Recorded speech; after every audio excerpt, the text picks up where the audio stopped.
Good morning mga Lodi. Ngayon, eto pag-usapan natin ang Pi Network, yung bagong naipost ni Dr. Nicholas about dito sa KYC. So nakita niyo yung title, Human Powered Identity Verification in the Age of AI. So marami sa atin kasi impatient tayo, nawala tayo ng pasensya dahil sa kaantay dun sa KYC. Tagal-tagal na hindi pa ako na KYC, pero dapat nating maintindihan kung ano ba talaga ang nangyayari. At dito nabanggit ng founder na si Nicholas about yung Human Powered Identity or yung KYC application na ginagamit natin. So kahit anong project dyan, cryptocurrency projects, lahat kailangan nila ng communities, mapa-digital communities man yan. Pero hindi ibig sabihin kahit anong communities lang. Pwede namang community pero mga bot, real people ang hinahanap. Pero paano natin ma-prove sila na human talaga yung sumasali dun sa community mo? For example, paano mo ma-prove yung 5 million na users mo dyan sa project mo? Paano mo ma-prove na lahat yan ay totoong mga tao? Hindi mga fake account, hindi mga AI, hindi mga bot.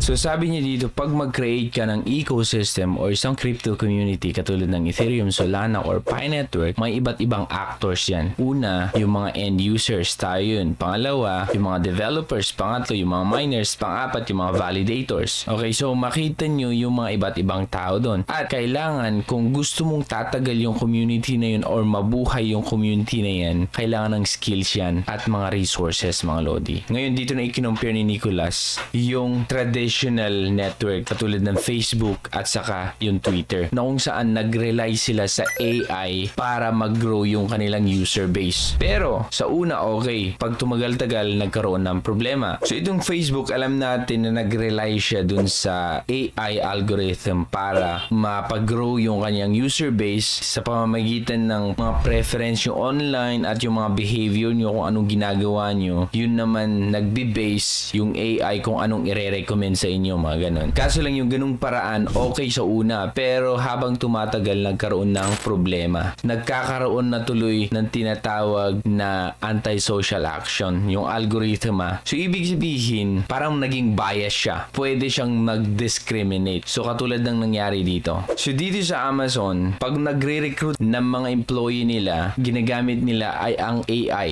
Ang AI ang nag-check dun sa mga resume nila. Ngayon, okay nung una ang paggamit ng machine learning sa pag-hire or pag-check dun sa mga resume. Kaso lang, nagkaroon ng problema kasi habang tumagal-tagal, yung AI is nagbe-base siya dun sa mga applicant. Ino-observe niya yung pattern, yung resume, yung mga nasubmit na resume over a 10-year period. Tapos, mostly lahat ng nag-submit is nanggaling sa mga kalalakihan, men na word. Parang male dominance across dun sa tech industry at dun nasanay yung AI nila. Okay? So ngayon, kada tingin ng AI na may woman, tinatanggal niya. So nagkakaroon ng discrimination. So yun yung problema pag purely AI ang gamit mo para mapag-grow mo ang yung user base, kumbaga, yung community. Ngayon, nabanggit niya din dito yung Twitter. Okay? Yung issue nung una na si Elon Musk is bibilhin niya yung Twitter ng 44 billion. Pero, bago pa bibilhin ni Elon Musk yung Twitter, meron naglabasan, di ba, ng mga balita na yung Twitter pala is punong-puno ng bot, punong-puno ng mga fake account. Kaya sabi niya dito, isang problema din yan dun sa Twitter. Kaya minsan, ang mga nag-a-advertise dun ay konti lang. Yun din ang problema pag kulang ang human verification. Ito naman sa Twitter is kulang sila ng human verification. So nabanggit niya, Lodi, na ang Reddit din pala ay isang magandang community din na kung saan walang konti lang siguro ang mga fake account. So dapat nyo ding maintindihan as a pioneer, mga Lodi, na nagko-comply tayo dito sa regulation. Nagiging strict ang mga regulation ngayon. Kailangan ng maayos na verification process. Hindi lang basta-basta, hindi lang AI, kundi kailangan ng human help. Kaya nga naalala nyo nung sa Yoti, so sinubukan nilang i-verify or mag-KYC tayo sa third-party application, hindi na kaya ng Yoti. Ilan pa lang yung nag-send ng kanilang information sa Yoti, hindi na sila tumanggap. Bakit? Mahirap eh. Diba? Konti pa lang yung nag-send. Okay? At binabayaran natin dun is $1.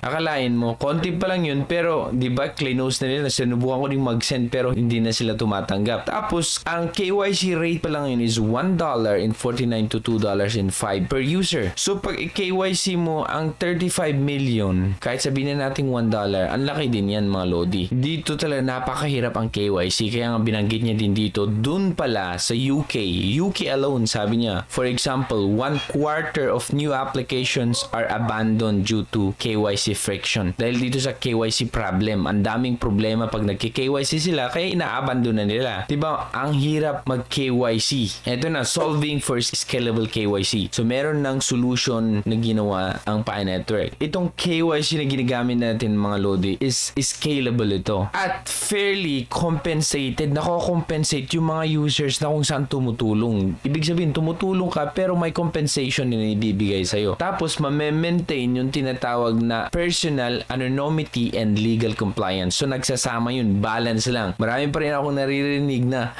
nag-gather lang sila ng data tapos ibebet.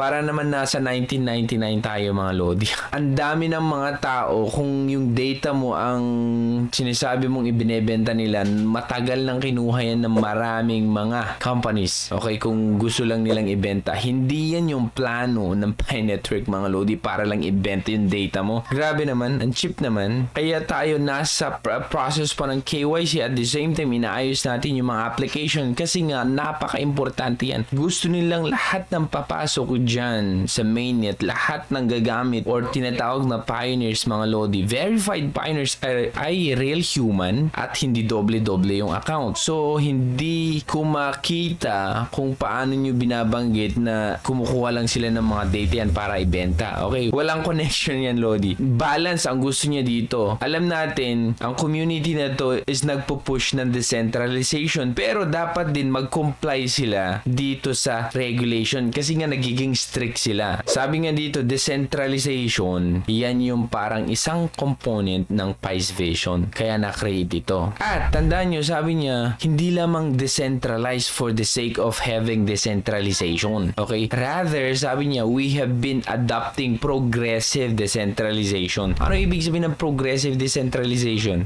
Dapat nakikisabay din siya. Nakabase siya dito sa stage ng industry. Ano bang nangyayari ngayon? Nagiging strict ang mga regulators dahil sa mga nangyayaring scam dito, scam doon, daming na-scam. So, dapat tayong sumunod. Yung word na decentralization is dapat progressive din. Mag-comply din tayo. Hindi ibig sabihin pag decentralization is hindi na tayo magpapagalaw dun sa mga restrictions or dun sa mga laws or dun sa mga regulations na ipinato ng government or sa iba't ibang region. Yung progressive decentralization is dapat yung readiness, sabi niya, ready and awareness of the mainstream audience. Yung utilities development. Okay na ba yung mga app na na-develop dun sa ecosystem ng Pi Network para lahat-lahat ma-achieve natin yung tinatawag na meaningful and sustainable. Ayaw natin yung ecosystem na pag open mainnet na lahat nagbentahan tapos afternoon bumagsak dire-diretsong walang nangyayari. Hindi ganun yung tinatawag na meaningful and sustainable ecosystem or decentralized ecosystem. Ang gustong mangyari ng Pi Network is maraming mga transaction nangyayari inside the network kaya ang daming applications ang gusto nilang ma-develop kaya nagkakaroon sila ng mga hackathon. Hindi puro pa-hype lang ang ginagawa ng Pi Network. Nakita nyo,